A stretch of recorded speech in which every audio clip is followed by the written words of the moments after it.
नमस्कार. आज आपण गांडूळ खत किंवा वर्मी कंपोस्ट विषयी थोडक्यात माहिती घेणार आहोत. गांडूळ खत म्हणजे गांडुळांनी अर्धवट कुजवलेले सेंद्रिय पदार्थ खाऊन त्यांचे पचन करून बाहेर टाकलेली विष्ठा, अंडी आणि सूक्ष्मजीवांचे मिश्रण म्हणजेच गांडूळ खत होय. गांडूळ खताचे असंख्य असे फायदे आहेत. गांडूळ खतामुळे मातीचे भौतिक, रासायनिक आणि जैविक गुणधर्म चांगल्या पद्धतीने सुधारतात. जमिनीतील हवा खेळती राहते, माती भुसभुशीत होते.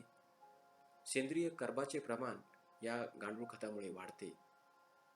गांडूळ खत टाकल्यामुळं जमिनीचा किंवा मातीचा पोत सुधारतो. जमीन चांगल्या पद्धतीने सुपीक होते. गांडूळ खतामुळे मातीचा पीएच किंवा सामू हा योग्य पद्धतीने राखला जातो. तो मेंटेन होतो. पिकाचे उत्पादन वाढते आणि प्रत सुधारते. अशा पद्धतीने गांडूळ खत खूप फायदेशीर आहे. गांडुळाच्या वेगवेगळ्या प्रजातींपासून हे गांडूळ खत तयार केले जातं. यामध्ये आयसिनिया फेटेडा नावाची जात जास्त प्रमाणात वापरली जाते. युड्रिलस युजेनिया, आयसिनिया अँड्री, ल्युब्रिकस रुबेलस अशा वेगवेगळ्या प्रजातीची गांडूळं ही गांडूळ खत निर्मितीसाठी वापरतात. गांडूळ खत तयार करताना प्रमुख ज्या पद्धती आहेत यामध्ये ढीग पद्धत आहे, खड्डा पद्धत आहे आणि गादीवाफा पद्धत आहे. अशा पॉलिथिनच्या ट्रेमध्ये किंवा पॉलिथिनच्या बेडमध्येही आपण गांडूळ खत चांगल्या पद्धतीने तयार करू शकतो. टाक्यांमध्ये किंवा हौदांमध्येही आपण गांडूळ खत तयार करतोय.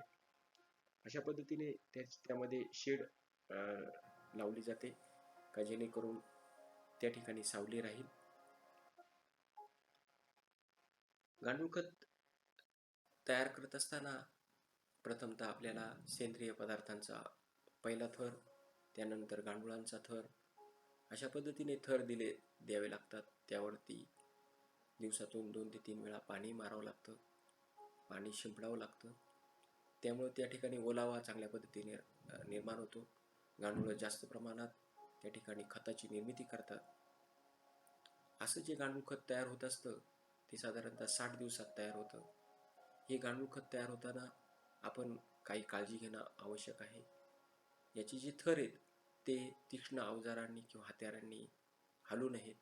हाताने ते थर हलवावेत. सावलीची व्यवस्था करावी. शेडिंग नेट असेल किंवा पत्र्याचं शेड असेल ते त्या ठिकाणी टाकावं का जेणेकरून त्या ठिकाणी सावली राहील. थरामध्ये योग्य प्रमाणात ओलावा राहील याची काळजी घेणं गरजेचं आहे. वेगवेगळ्या प्रकारच्या किडी असतील, मुंग्या असतील, पक्षी असेल यापासून त्या गांडूळ खताचं संरक्षण करावं, गांडुळांचं संरक्षण करावं का जेणेकरून त्या ठिकाणी चांगल्या क्वालिटीचं, चांगल्या पद्धतीचं त्या गांडूळ खत आपल्याला तयार करता येईल. गांडूळ खताबरोबर आपण वर्मी वॉशही तयार करतो. गांडुळाच्या शरीरातून जो स्रावणारा द्रव असतो त्याला आपण वर्मी वॉश असं म्हणतो. या वर्मी वॉशचा वापर हा फवारणीमध्ये सुद्धा आपण करू शकतो. गांडूळ खताचे हे असंख्य असे फायदे आहेत. गांडूळ खतामुळं पिकाचं उत्पादन वाढते, प्रत वाढते. त्यामुळं गांडूळ खताचा वापर हा मोठ्या प्रमाणात शेतीमध्ये होत आहे. गांडूळ खत निर्मिती हा एक चांगल्या पद्धतीचा स्वयंरोजगार आहे, व्यवसाय आहे. हा व्यवसाय सुद्धा आपण या माध्यमातून करू शकतो. गांडूळ खताविषयी असंख्य अशी यूट्यूबवरती माहिती आहे. त्याचबरोबर वेगवेगळ्या पुस्तकांमध्ये, कृषी दर्शनीमध्ये चांगल्या पद्धतीने माहिती आहे. याचा आपण अभ्यास करा आणि गांडूळ खताच्या प्रकल्पाविषयीचे सर्व सखोल ज्ञान घेऊन स्वयंरोजगाराकडे वाटचाल करा.